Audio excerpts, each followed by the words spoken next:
So welcome back to our lecture on series on American history. So today what we're going to look at is antebellum reform movements. So antebellum means before Bedlam or before the Civil War. So what we're basically talking about here is like the 1820s through the 1850s. America is going to go through a lot of economic, societal changes, and people are going to respond to those changes. There's always two ways to respond to a changing society. The first one is you fight against it and try to stop America from changing, and we'll certainly see some of that. And then the other one is try to reform it and make America even better. And so we'll also see those. So what we see here at the start is a reform movement that we will talk about. It's the temperance movement. The temperance movement is trying to get rid or lessen the consumption of alcohol because they say it ruins people's lives and it ruins society. So we'll talk more about this, but here in this cartoon we see this guy's first drink of alcohol, and then through a progression of steps his life gets worse and worse and worse. He loses his job, he starts to commit crimes, and then he commits suicide, leaving behind his wife and child. And so this was a very powerful political cartoon to try to get people to not drink at all. And the whole, of course, idea of these reform movements is to try to make America better, one way or the other. So let's talk about it. So first of all, we're going to talk about the Second Great Awakening. Now, the Second Great Awakening is a religious revival. America had one, the First Great Awakening, in the 1720s through the 1750s, and then about 100 years later, we're going to have a Second Great Awakening, where Americans get very energized about their faith. They try to connect back with God in a more personal, spiritual way, and then that's going to have all kinds of impacts on society, really leading to the reform movements of this time period. So let's talk about the Second Great Awakening. So causes. So in America, prior to the Second Great Awakening, there was this thing called rationalism, which is the idea that basically is the Enlightenment, that human beings, not God, can logically, rationally think their way through things. They can make a better society. They can make a better government, and that the purpose of government is to protect people's rights logically, reasonably. And so when we have all this logic and reasoning in society, people who are educated can understand this. They can go to college for it. They can understand the concepts of it. But the average farmer on the frontier, he doesn't get to go to Harvard, right? He doesn't get to go to higher education. This logic and reasoning doesn't make him feel better when he's fighting Native Americans on the frontier, or his children die from scarlet fever, or the crops are not good, right? That rough and tumble life of the frontier, it's so difficult that people need a faith that will make them believe that God is there for them. God cares and loves them, and they want a spiritual connection with God. And enlightenment and reasoning and logic, that doesn't make you feel closer to God. Maybe it even makes you feel further away from God. Who knows? And so we see a yearning in America, especially on the frontier, for people to have less science and logic in their lives and more religion and spirituality in their lives. Next, geographic mobility, right? And so Americans, as we have learned from the market revolution, Americans are building roads and bridges and canals, and so Americans can actually travel other places faster, including the frontier. And as we see America rapidly move onto the frontier, they're going to be isolated. They're going to be cut off from the rest of their families and the rest of the cities and societies until a road or a bridge or a canal can get to them. But people are always pushing as far west as they can go because that's where the cheapest land is, the more available land is. So definitely on the frontier, people are moving out and they're kind of isolated until the rest of society can catch up with them. And so these people on the frontier, like I said, these poor farmers, they're yearning for more God in their lives, a God that cares about them and protect them from Indians, natives, or protect them from disease, or help the crop get successful. And so we see another cause of the Great Awakening. Next, we see the market revolution itself. And so, yes, the Second Great Awakening is going to be strongest on the frontier among farmers, but we're also going to see it being impactful in urban areas as well, because the market revolution is transforming our society. It is widening the wealth gap. It is making the rich richer, the poor poorer by comparison to the rich. And so we see society is kind of topsy-turvy. People are going to be working in factories instead of on farms, and that's a whole different way of thinking, and poor people being oppressed maybe by their working conditions. And so we see people even in the city who are living in a different and new way, and that's scary. New is always scary, and so they look for comfort in their religion for that. And of course, this leads to people wanting more God in their lives. Second Great Awakening. So these are some of the causes of it, right? Now, here's another cause. A cause of the Second Great Awakening, additionally, is Jacksonian democracy. These two movements, the Second Great Awakening and the rise of Jacksonian democracy, are kind of happening simultaneously and are feeding off of each other, right? If people are demanding more control over their politics, they want to have participation more in their politics, they want to have more control over their parties and their candidates and their voting, well, of course, they're also going to want to have control over their religion and their relationship with God. And so we see these poor farmers on the frontier. They're cut off from the rest of society, maybe.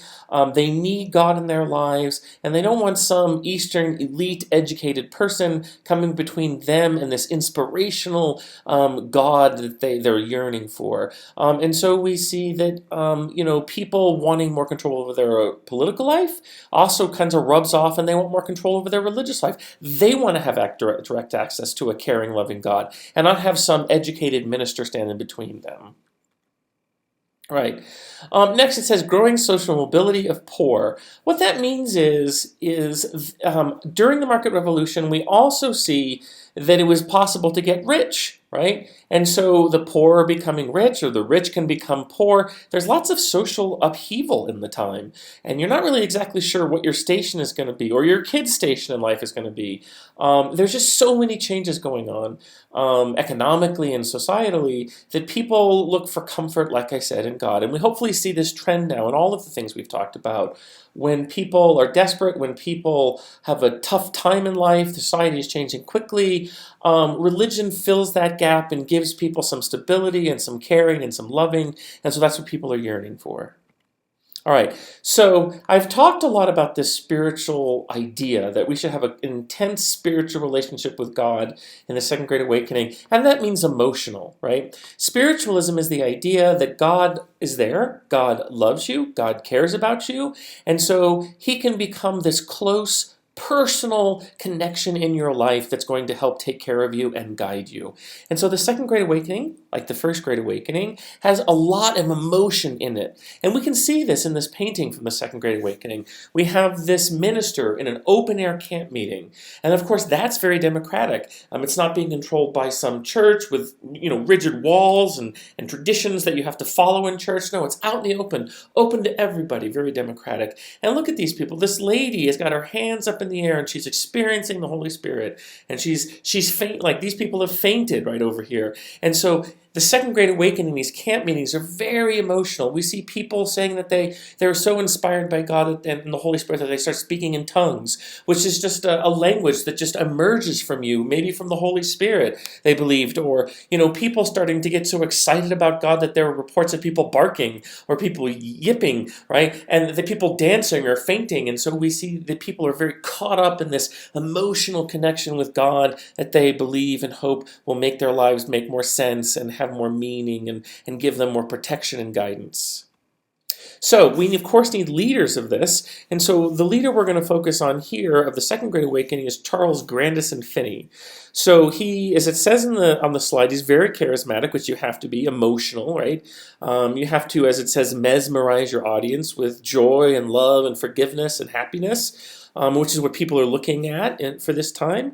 And so he is going to go around from city to city doing open-air camp meetings and also preaching in churches and getting thousands of people to join this religious movement and convert, and even is going to go so far as to help create Oberlin College in Ohio, which is going to train ministers on how to this new way of thinking about religion and God and having this more emphasis on spirituality and less on rationalism, right? Less on logic and reasoning, but more on the emotion, right? Because it doesn't matter how much education you have. Everybody can get an emotional, loving connection with God. You don't have to go to Harvard for that. And so this second great awakening is very, very approachable to the common man because they're not educated. And so but everybody can have an emotion. Everybody connect with God. It's not like you have to go to Harvard or seminary school or theology school to actually understand God. And so this is a very democratic approach to Christianity. Everybody can get close to God and feel his power in their lives. And so we see, again, it goes hand in hand with Jacksonian democracy. All right, now what are some of the effects, since we've covered the causes and the leader of the Second Great Awakening, what are some of the effects? Well, it is going to divide society somewhat among class lines and geographic lines. So what we have is, it says this new Second Great Awakening, the church can be led by anybody, right? Anybody can lead the church. And so you don't have to have an education.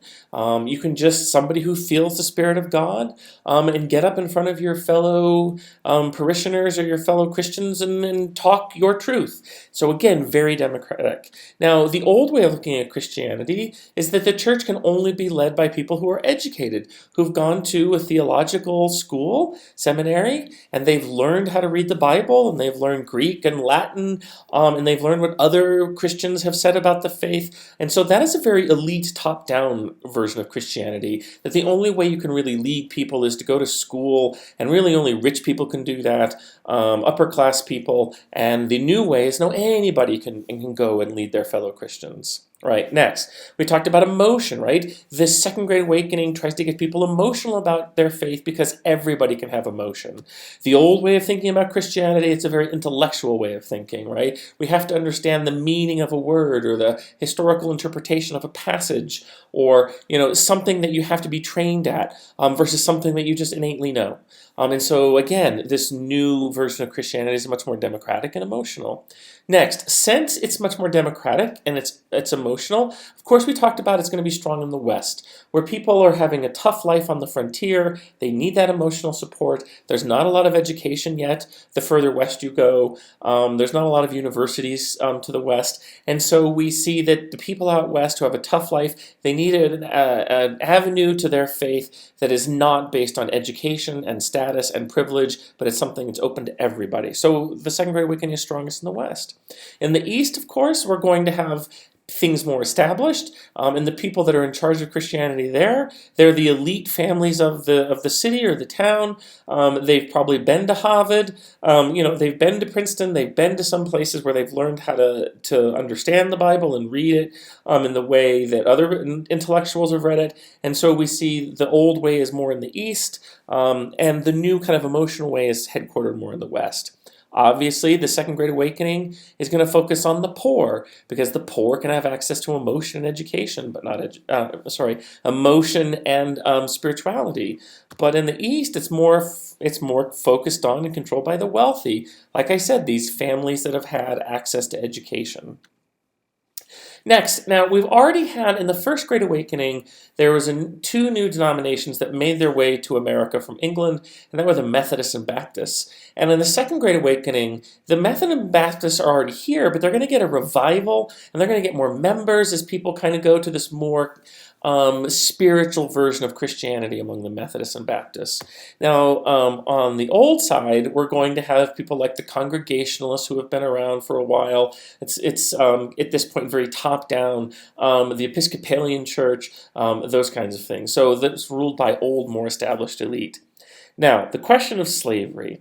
How did this new version of Christianity feel about slavery? Because as we will see as we move forward, slavery is going to be more and more of an issue that takes up, that people have to decide how they feel morally and economically and politically.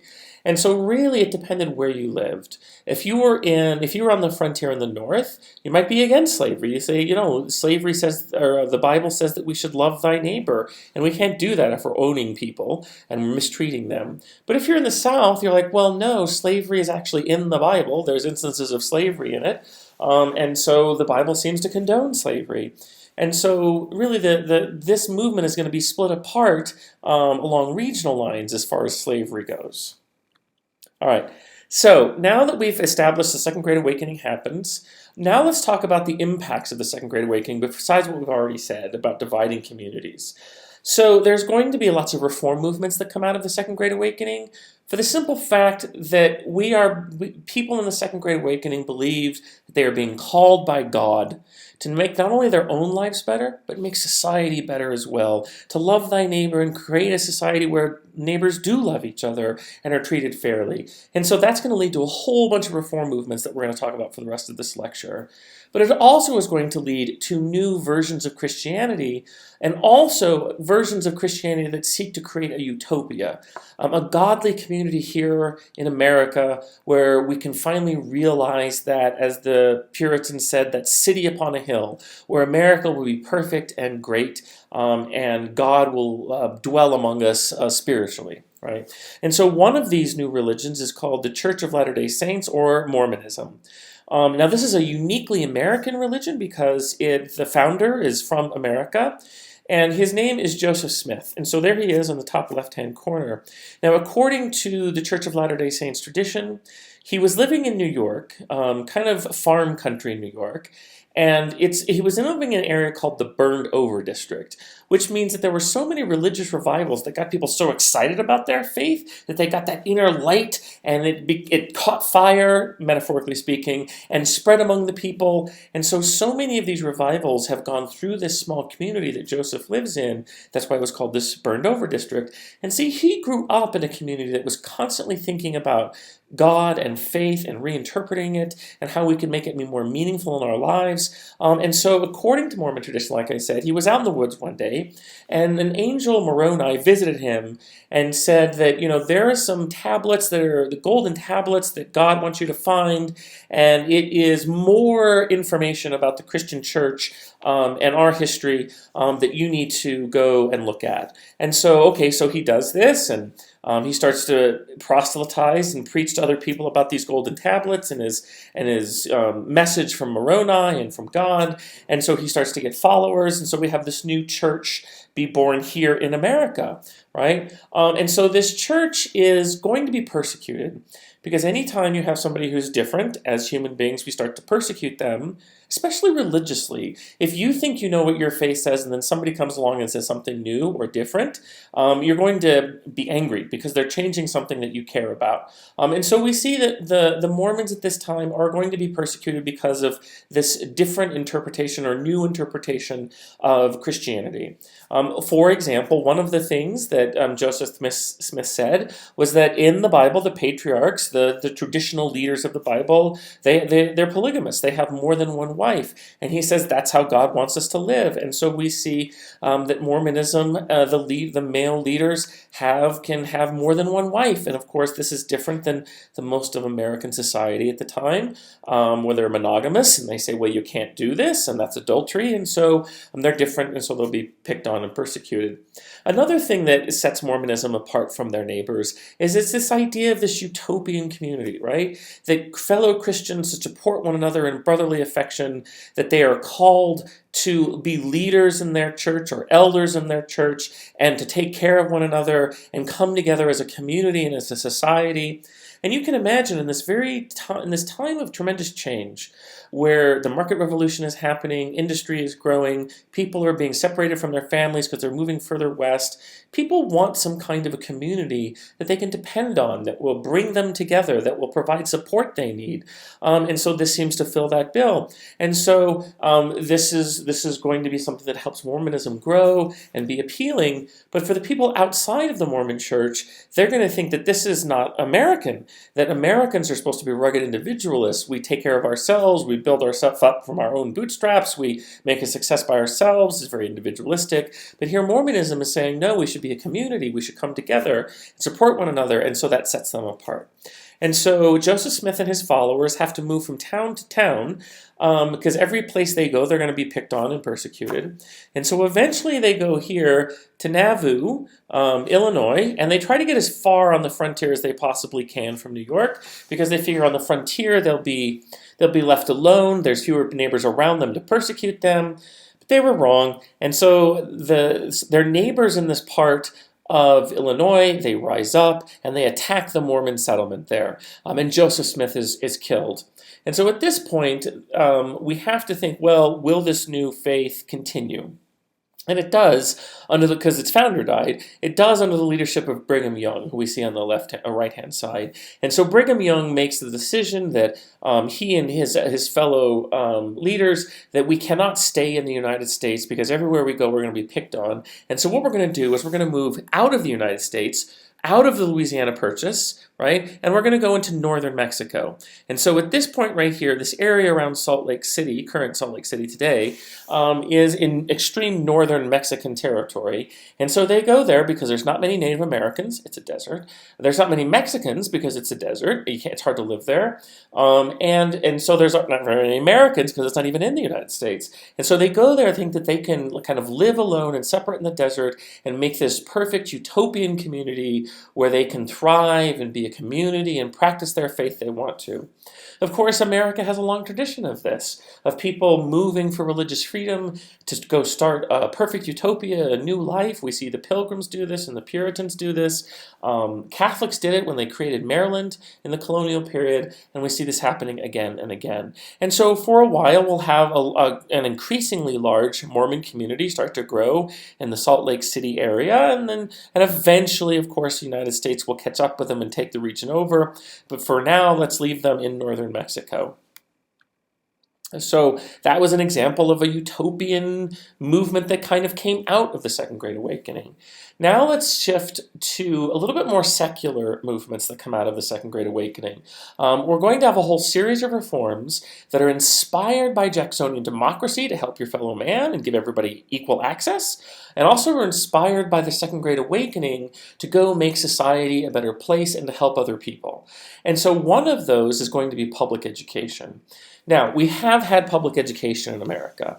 If you remember the Pilgrims and the Puritans, when they first moved to what will eventually become the United States, they wanted to create schools as one of their first things because as a religious utopian community, they wanted their children to be able to read and write so they could read the Bible and write about their religious thoughts. And so public education has been around in the Northeast.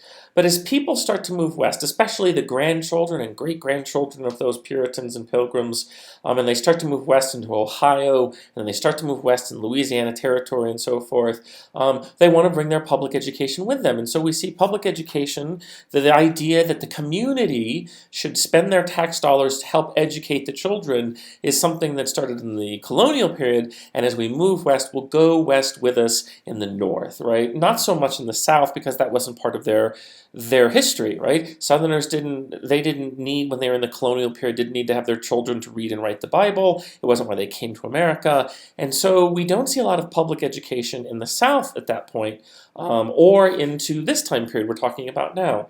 And so we see public education is mostly going to be in the Northeast where it started, like Massachusetts. And then, like I said, as their descendants move west, it'll follow them. All right, and so the idea of public education is that it is a reform movement because as immigrant children move in, and we've talked about immigrants moving in, the Irish Catholics and the German Protestants and Catholics moving in, drawn by jobs and available land in America. As we see immigrants moving into America, they're going to live in poverty a lot of the time because they're brand new to America and they don't have connections and they don't have skills. And so they're going to get factory jobs or they're going to get manual labor jobs. And so their children is going to be poor. And so their parents no way can afford a private education. And so from generation to generation, the immigrants and then their children and then their children will be stuck in a cycle of poverty. As their parents are poor, they will be poor because they can't afford education. And so reformers, Protestant reformers, inspired by Jacksonian democracy, give everybody an equal chance in life, inspired by the Second Great Awakening, help your fellow man, they decide that they should expand the public education system more and more so that every child in America, especially immigrant children, will have access to a free education that the state will pay for, and so they can lift themselves up out of poverty and becoming a quote-unquote contributing member of society, right? And so that is one way to look at public education. It's an honest-to-goodness reform effort attempt to try to give everybody an equal chance at life, very democratic. Of course, another way to look at public education, some historians have, is it was actually forced assimilation. Is that as these children that were mostly Catholic, Irish and German Catholic moving into America and settling into the cities, their parents paid money to the Catholic Church in tithes, and the Catholic Church would open up parochial schools, which are Catholic schools. And some Americans, especially white Anglo-Saxon Protestant Americans, which we can refer to as WASP Americans, they were very alarmed about this. They were like, oh my goodness, we don't want America to be a Catholic country, and if these immigrant children are coming in as Catholics and they go to Catholic parochial schools, they'll stay Catholics, and then their children will be Catholics, and they'll multiply, and America someday may become a Catholic country instead of a Protestant country. We want to stop that right away. Plus, it's not very democratic, they would say, is that Catholics are supposed to do what the Pope says, not what's good for America, not what's good for the voters, what the Pope wants. And so they see Catholicism as a challenge to their traditional way of society of being Protestant and being democratic. And so they think, well, we have to stop people from sending their kids to Catholic school. And what's the better way to do that than open up a public school that's free? And so if I'm a poor Irish Catholic immigrant, and my child, I want him to get an education or her to get an education, I could pay to the Catholic Church for them to go to a Catholic school, or I could just send them to the free public school. Well, obviously money's tight, so I'm going to send them to the free public school. And in those public schools, we're going to teach kids to be good Americans who believe in democracy, not the Pope. And we're going to teach them English, right, not German. And we're going to teach them moral, decent values of the white Anglo-Saxon Protestants, kind of make them assimilate and give up their Irish culture and German culture and become more of an English Protestant culture. And so that's another way to look at education. And so historians have either looked at it as a good, honest attempt to help your fellow man and reform, a democratic process, or it's just kind of a hidden way of forcing the assimilation of children into be more like white Anglo-Saxon Protestants. So two ways to look at education. All right, so we need a leader here, and his name is Horace Mann. And so there he is. So Horace Mann is going to lead this education reform movement. Like many reform movements, it starts in Massachusetts, because Massachusetts has a long history going back to the Puritans of education. And so he goes around, he writes letters, he gives speeches, he tries to convince American communities to pay more money in taxes so they can open up public schools. And he touts all of the good reasons that this will help the poor get out of poverty. It'll create more democracy because everybody has a chance in life. And so he tries to get more public schools being created. Now, also what he does is he focuses on helping to change the curriculum of schools. Because traditionally, when you had private education for rich people, the curriculum was to be taught in oratory or public speaking, because it was assumed that rich people's kids would go up to be politicians and leaders, to study Greek and Latin, because that's what traditional European education was based off of. And so it was very philosophical, right? But for the poor immigrant, I don't want to send my kid to school if they're going to learn those things. I want them to go to school where they can learn things that are be useful to them. And so he says we should change our curriculum to make it more useful for the poor. And so we should teach correct grammar in English. We don't worry about Greek and Latin. We should teach skills of basic reading and writing. We should teach math, right? The 3 R's, reading, writing, and arithmetic. And I know those don't all start with R, but it makes it easier to remember. And so much more practical education. He also tries to get people to pay teachers more. Better teachers, we have hopefully more pay, we have better teachers. Improve the schools themselves. Make them sure that they're heated correctly or that they have good ventilation, that they're a place students want to go. And so all of these things are going to be part of Horace Mann's education reform. Next, other reform movements besides education, we have temperance. So as I said on the opening slide, temperance is the idea that we can improve society by either getting rid of or severely limiting the drinking of alcohol. And so let's look at it, again, just like education, in one of two ways. Let's look at it in a positive light, that temperance was an honest to good faith effort by reformers who want to help their fellow man. They're inspired by the Second Great Awakening to go make their fellow man's lives better. And if you're an alcoholic or your husband or father is an alcoholic, that leads to all kinds of problems in your life. Unemployment because they can't keep their job, maybe violence, who knows, right? And so if we can reduce the consumption of alcohol, we can help the poor get out of poverty because now they can hold on to a job. They won't be hungover or missing work because they're too too drunk. We can help end spousal abuse and child abuse because now fathers won't be beating their children or wives in a drunken rage or something like that, right? And so this is very democratic, help people get more lives. It's very religious, take care of your fellow man. And so those were the kind of the positive ways of looking at temperance. Of course, a negative way of looking at temperance is that it was just, again, another way of white Anglo-Saxon Protestants to kind of force the Irish and the Catholics, Irish Catholics and German Catholics to assimilate. At this time, Irish Catholics and German Catholics, on average, did drink more than white Anglo-Saxon Protestants. It was just more of a cultural thing. And so if we can get them to stop their drinking, well, then they become more like WASP, white Anglo-Saxon Protestants, and they can become like us, and they can live their life in the way that we agree with. And so we see that temperance may have been a way to forcefully assimilate Catholics who are coming into this country to more of a Protestant, stern view of alcohol consumption. So we can see in this picture right here, a political cartoon, and so this is something that would be used because poor people who don't have much of an education can understand this, right? So what we have here is this man, and he's trying to decide to take a drink or not. And if he doesn't take the drink and he becomes a temperance supporter, this is virginal and pure, and he's going to get the woman who will really love him and take care of him, right? Underneath her is love, right? And then, no, if he listens to the harlot over here on the right, who's dressed in red, right? And she's really Satan in disguise. She's got this tail, this demon tail coming out of the back of her, right? She will tempt him, and he'll cheat on his wife or his girlfriend and lose his job and all of that immorality. And so this is trying to show you the good versus the evil of temperance. And so, these campaigns are highly effective. Now, of course, we need to have an organization that these reformers will form to try to organize their efforts. And we have the American Temperance Union, or the ATU.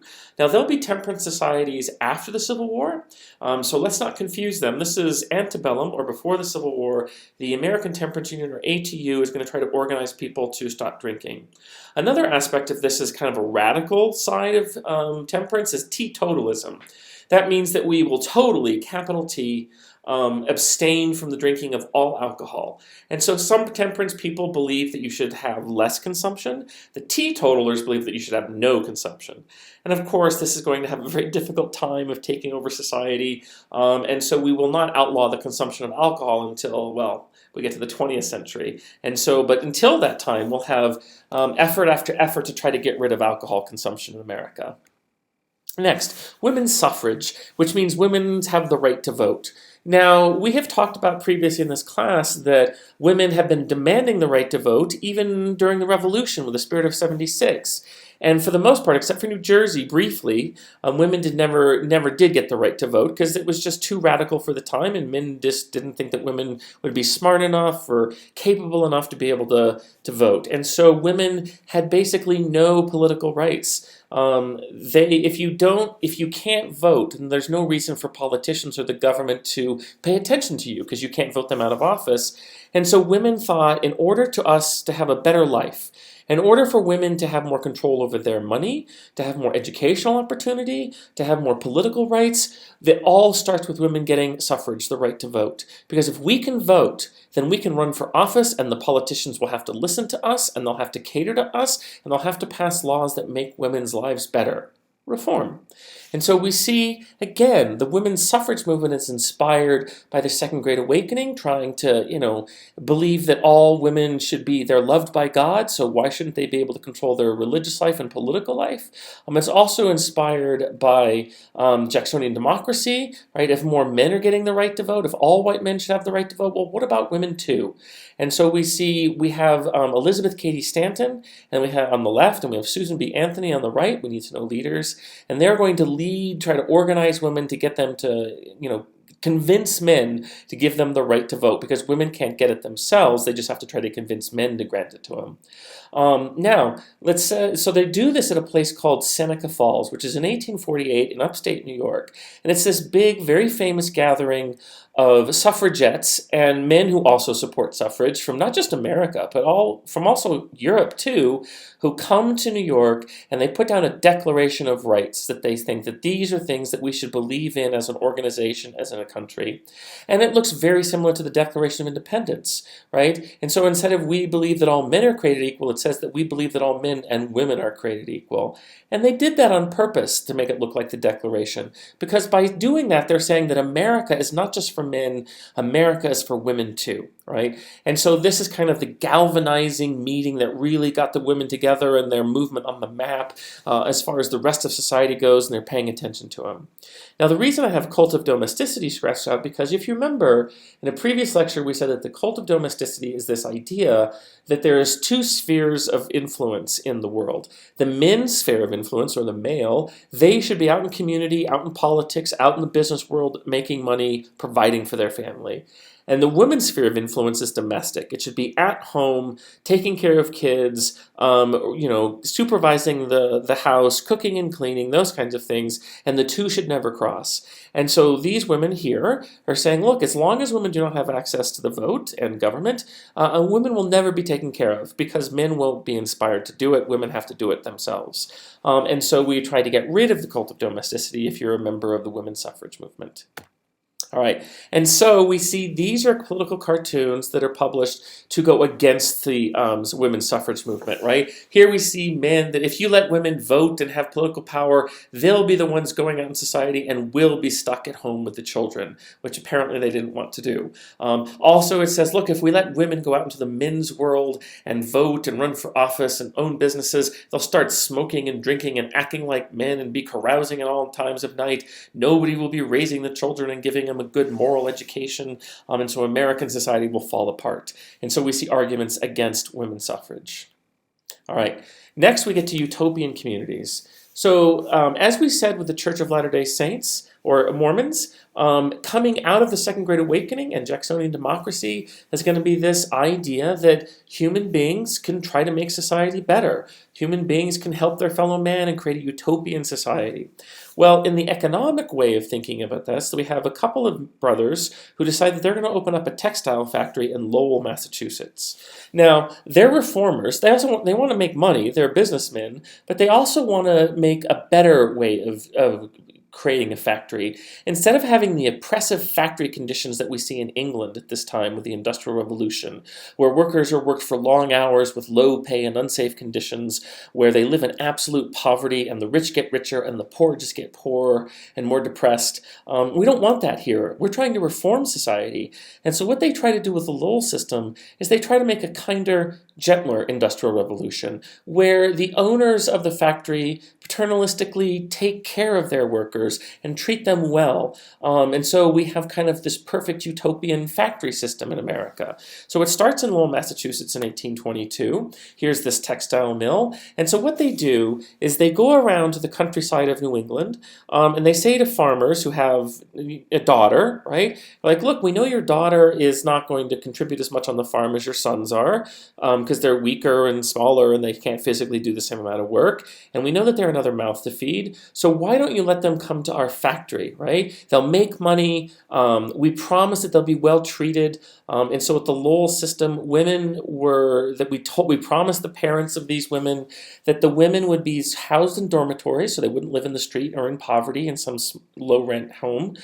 They would be housed in good dormitories. They would be fed with nutritious meals. They would be chaperoned when they go out in public, so they wouldn't be tempted to drink and do things they shouldn't do.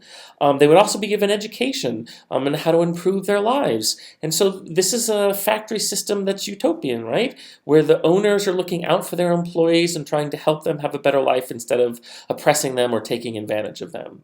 And so it's this utopian reform factory system. And what happens is it doesn't work because while the Lowell factory owners are spending extra money for these classes for the women and chaperones and housing and room and board, their competitors just up and down the river are not doing those things. And so their competitors are making money, and they eventually drive the Lowell system out of business because their competitors have fewer costs because they're not trying to make a utopian community. And so the Lowell system fails. But it is a good example of this reform impulse in America at the time, just economically. Here's a woman from her letter home to her parents, And she's saying that you may think me unkind, Mom and Dad, but how can you blame me for wanting to stay here? Obviously, her parents were asking her if she wanted to come home if the factory was bad. She says, I've but one life to live, and I want to enjoy myself as well as I can. Obviously, this young girl likes being away from home. She liked the Lowell system. She had some independence. She had some more money in her pocket. And as we will talk about in this class again and again, when women have access to two things, they have control of their lives. The first one is they have access to their own money, because if you have your own money, nobody can tell you what to do. If you don't, your husband, father, brother, whatever, can kind of control your life, because the alternative is to starve in the streets. And the second thing women need to control is to control their own reproductive system. If they control their reproductive system, then they can determine when they cannot, or they will or will not have a child, because in society, however you feel about it, women traditionally are being expected to take care of the children. And so if a woman has a child, well, that means she can't work anymore, and she can't control that economic aspect of her life.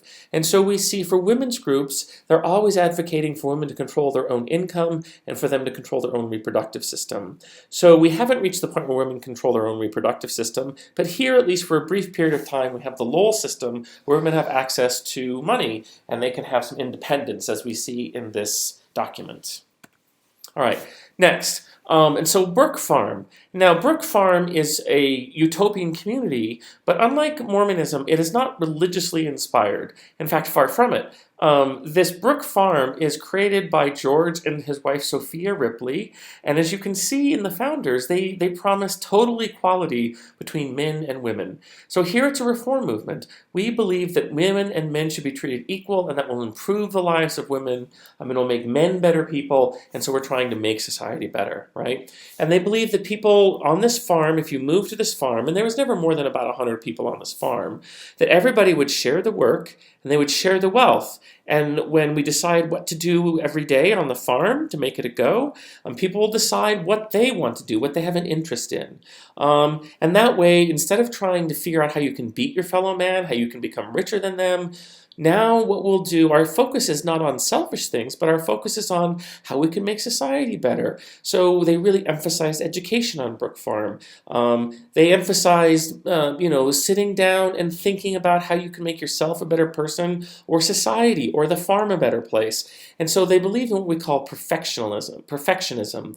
It's this idea that human beings, through logic and reasoning and thought, can not only improve themselves to their best ability they possibly can be, but society too, indirectly society, after they've figured out how to make themselves better. And this is a worthy goal, that we should strive to perfect ourselves and to educate ourselves so that we can be a good person and consequently have a good impact on the world and society. So this is not religiously inspired. This is more kind of rationally inspired.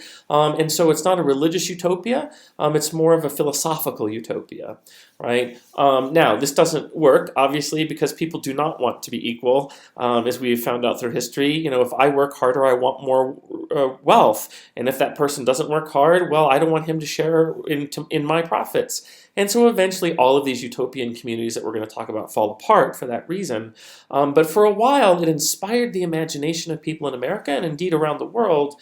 And people came here to, visit the farm, to see what utopians could be, utopian America could be. Also, they started a school to try to educate poor kids and rich kids in this new way of thinking about society and themselves. But eventually, like I said, it will fall apart.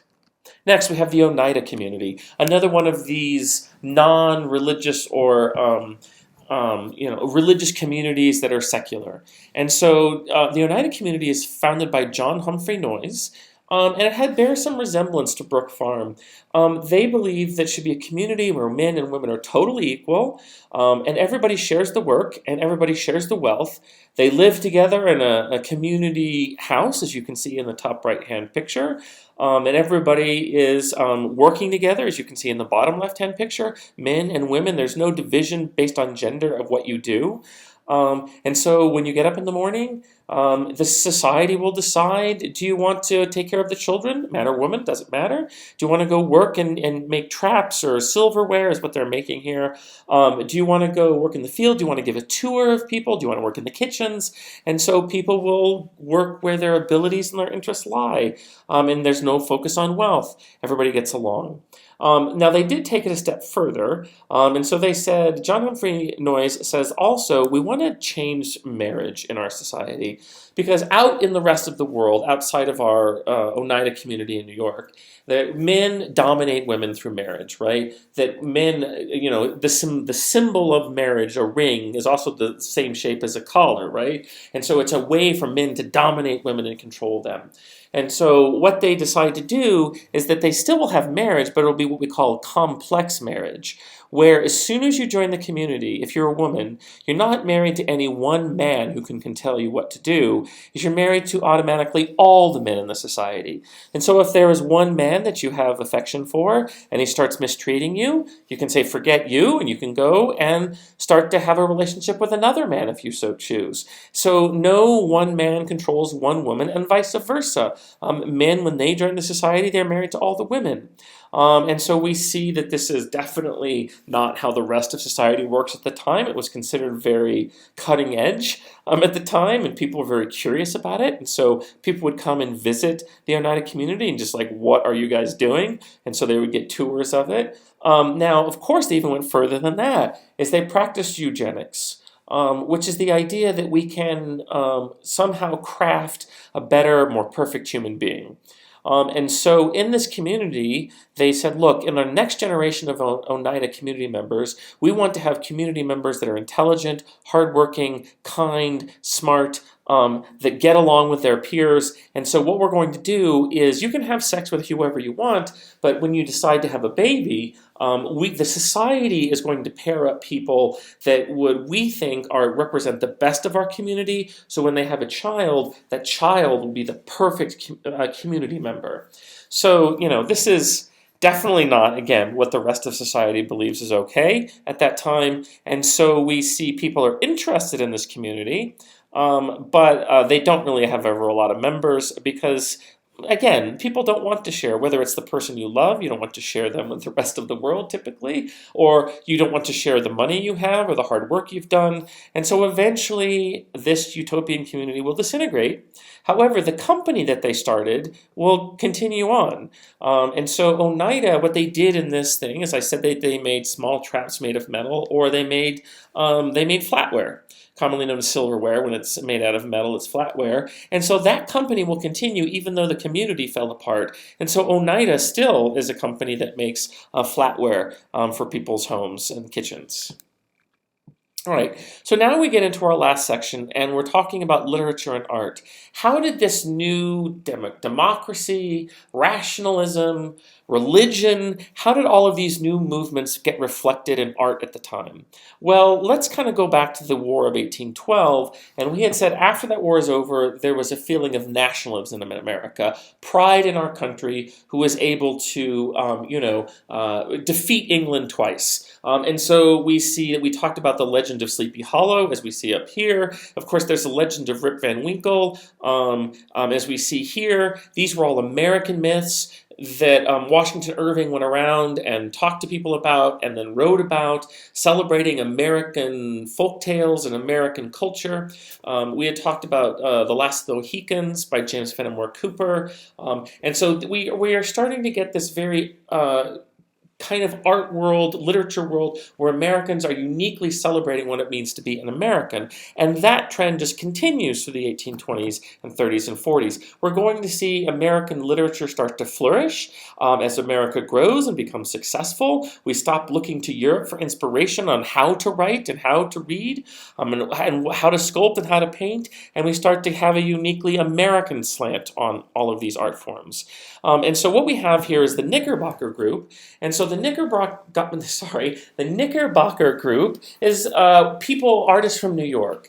And so at this time, people from New York were called Knickerbockers. Eventually, they'll make a basketball team out of it, and it's called the Knicks, but that's a long ways in the future. And so the Knickerbockers are going to be a group of authors who are exploring what it means to be an American author, to focus on American themes with American characters, and really celebrate the culture of America. All right. Next, we're going to go to something called Transcendentalism. So Transcendentalism is right here. Transcendentalism is something we do copy from Europe. But it's unpopular at this time to say we're copying it from Europe because we're America. And so in Europe, it's called Romanticism. In America, we just put our own little twist on it and our own name on it. We call it Transcendentalism. But in many ways, it's the same thing.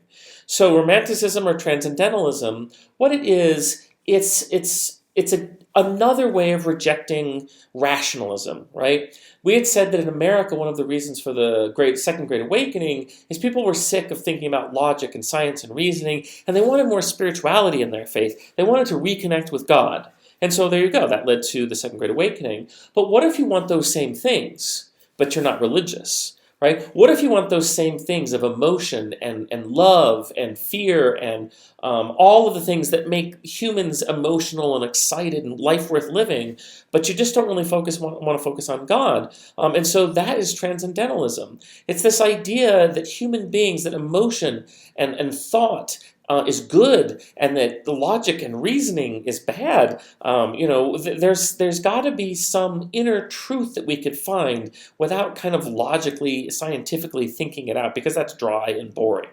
And so the headquarters of this movement, as almost every movement we talked about today, is either in Boston or in New York.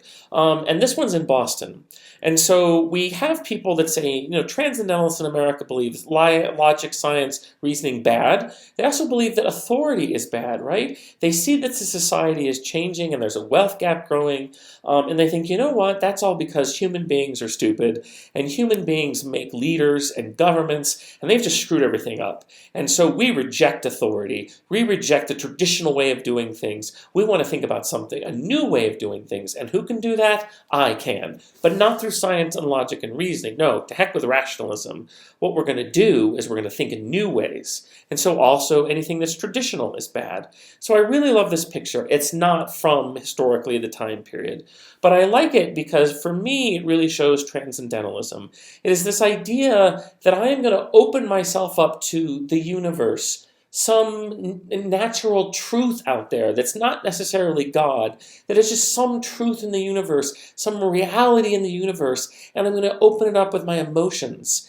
And I'm not going to think about it. I'm just going to be open as a soul to it. And somehow my truth will transcend the senses, will transcend the thinking, and will settle in my heart, and I will know my truth.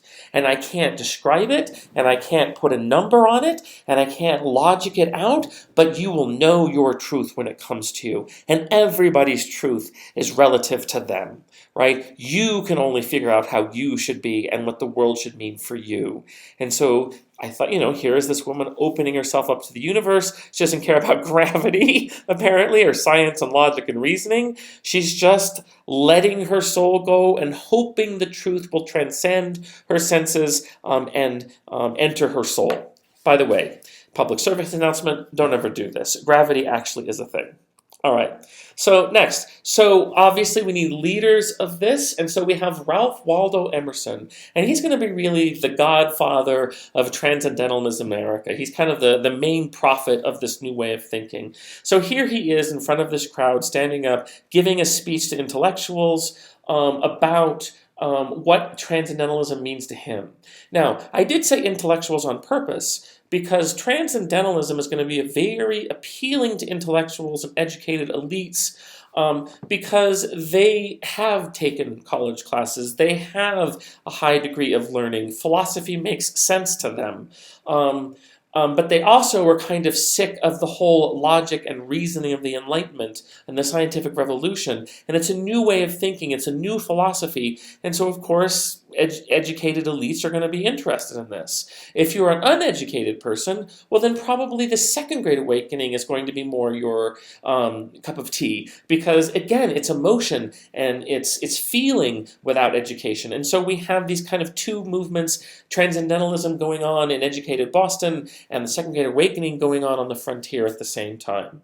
Now, one of the people that Emerson inspired was a disciple of his, if we want to think of it that way, and his name is Henry David Thoreau, and it's spelled right up here. So Henry David Thoreau is a Transcendentalist, and he says, you know what, I don't think that I can find the truth in society, in a city.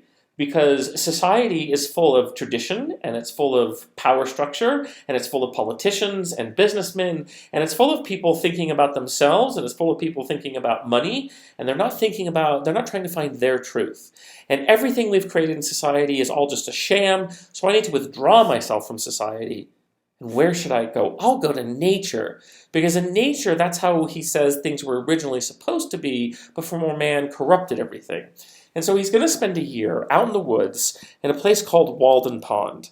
And so he's out there living alone, more or less, trying to figure out what his truth is, right? Just living out in the woods and just being, man, right? Just like trying to find his truth, not overly thinking about it, just letting his truth transcend his senses. And he's out in society to get away from all the distractions and all the hypocrisy of human society and trying to find his truth. Because we don't want leaders telling us how to believe. You have to find your own. Emerson said that to his people, don't do what I say, go out and find your truth, right? And so he will write a book about his experiences on Walden Pond, right? Life in the Woods, right? Not Walden Pond, I'm sorry, Life in the Woods. And so, here's an excerpt from it. He says, I went to the woods because I wished to live deliberately and not, when I came to die, discover that I had not lived, right? I went out into the woods because I really wanted to find out what I believe in,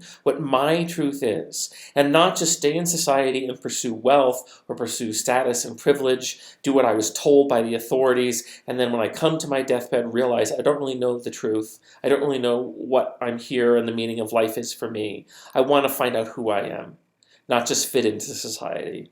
And so there you go, Life in the Woods. All right. He also is going to write another book. It's called Civil Disobedience. And let's listen to what he says here. He says, if the law made by the government is of such a nature that it requires you to be an agent of injustice to another human being, then I say, break the law. Right? Again, here we see Transcendentalism's disrespect for authority, government, rules, right? They don't know because it's an imperfect institution that was created by imperfect human beings. And so go out and find your truth. And if the government tells you to do harm to another human being, then it's an immoral law and you don't have to follow it because you follow a higher law than government law, right? And so he's not saying to go blow up a building. He's not saying to go hurt somebody. He's saying peacefully disregard the law, right? Don't ever harm another human being, but if the law is not good, just refuse to follow it. And of course, later on this year, we're going to learn about Martin Luther King Jr. and his civil rights movement, and so he is going to follow the advice of Thoreau and do civil disobedience in the exact same way. He sees laws being unjust as far as race in America, and so he just doesn't follow the law. He says, but it has to be peaceful protest. And so here we see a long-term impact of Thoreau. All right, now what we're getting to, these are not Transcendentalists, but we're going to get to a whole series of American authors. And remember, I've told you that at this time we have the Knickerbocker Group. We have American authors who are celebrating being an American. And so we see that a lot of these books are going to be set in America. But also these authors are going to be impacted by Transcendentalism and the Second Great Awakening that are focusing on emotion, all right, and not necessarily logic and reasoning. And we'll see those themes running through here, questioning authority, questioning society, looking to emotion, right, really delving into the human condition of emotion, of fear, of love, of hate, of prejudice, all of these human emotions are being emphasized by the Second Great Awakening. You should be emotional, and by Transcendentalism. And so we have Nathaniel Hawthorne. And so Nathaniel Hawthorne, one of the books he writes is called The Scarlet Letter. And in the book, it's a period piece, and he's set the book back in colonial times in Puritan New England. And this lady named Hester Prynne, she is going to get pregnant out of wedlock. And of course, in a Puritan society, that was wrong. And so everybody shuns her, and they make her wear a letter on her chest that's in red, just not in this picture, right? It's a scarlet A for adulteress. And so everybody shuns her because they know she's committed adultery. She's had sex out of wedlock.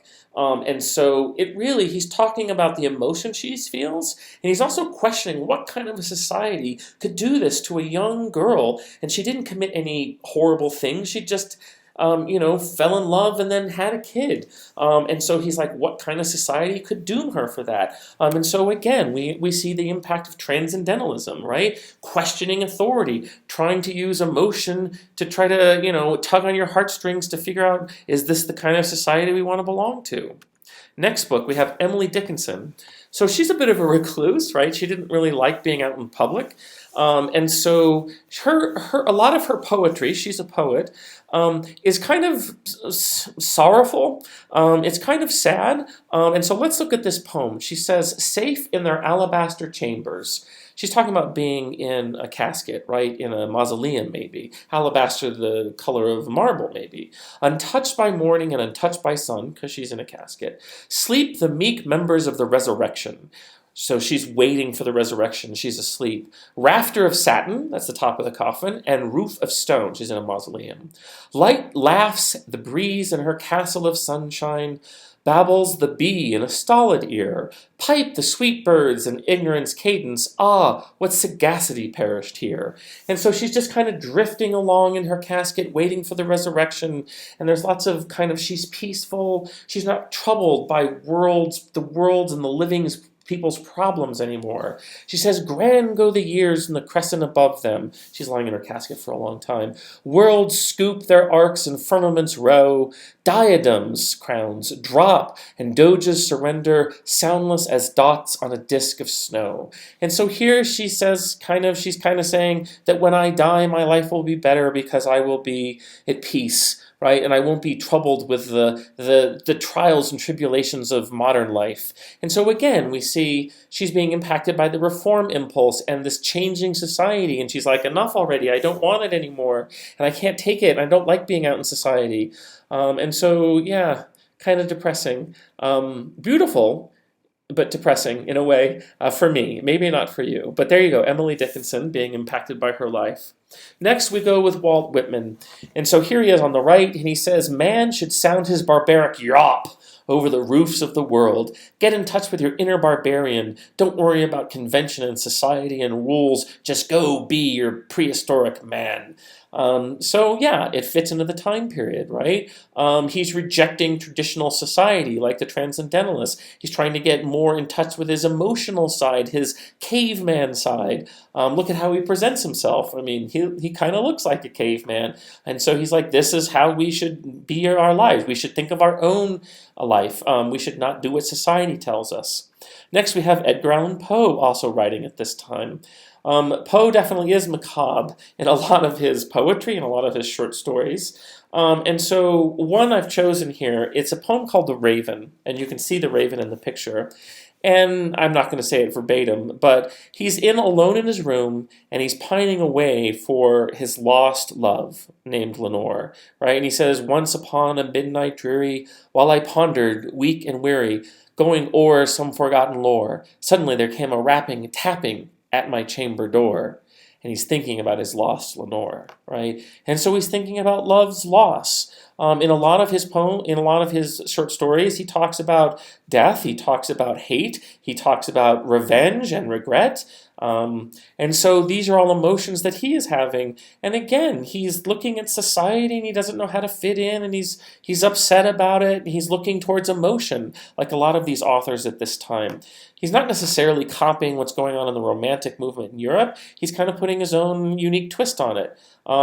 Then we have Herman Melville, right? So Melville is writing about, in his great work Moby Dick, he's writing about many things, but one of them is the human emotion of fixation of an object, right? To be so fixated on an object that you just can't let it go, that he's obsessed, really. So the main character, or one of the main characters, is Captain Ahab, and he is going out to find a whale, because the whaling industry was a way for people to make money at this point. And this whale had ruined him, had taken away his leg, and had taken away his ship in the past, and he has to get revenge. And he risks his crew for revenge to get that whale. And so the book is about many things, but it's about this, what does revenge do to you and the people around you? And it's exploring emotions. And as all of these artists are, they're really trying to delve in deep, and they're not thinking about science and logic and reasoning. They're not writing political treatises of government. They're thinking about the human side of things. And so that fits in with the idea of the Second Great Awakening. We have a close, personal, human relationship with God where he loves us with human emotions of love and protection. And we have the Transcendentalism, where we believe that we can just come to our truth and not having to depend on religious leaders or political leaders, and we can find our own truth through looking through our own heart and soul. And so all of these authors kind of come together and figure, kind of represent that. And then the last slide we have is on a painting school. And so I don't mean it's an actual school, but I mean it's a group of artists that are living in the New York area who start to paint American scenes, a kind of idyllic landscape scenes from New York's Hudson Valley. So it's called the Hudson Valley River School. And so as we see here, if this was in Europe, we would call it very romantic. And I don't mean that people fall in love. Romanticism in Europe, or transcendentalism in America, is the idea that, again, you should go out in nature and you should find perfection and beauty there. And it's the ideal beauty. And so this is not exactly how nature looks at. I mean, it's beautiful, but they've kind of increased the beauty to make it dramatic, right? To really grab your senses and grab your emotions and make you feel something. And so we have this, this landscape school that's painting American scenes, but is also being impacted by transcendentalism. All right, and so that is our lecture. I hope you enjoyed it, and we're done.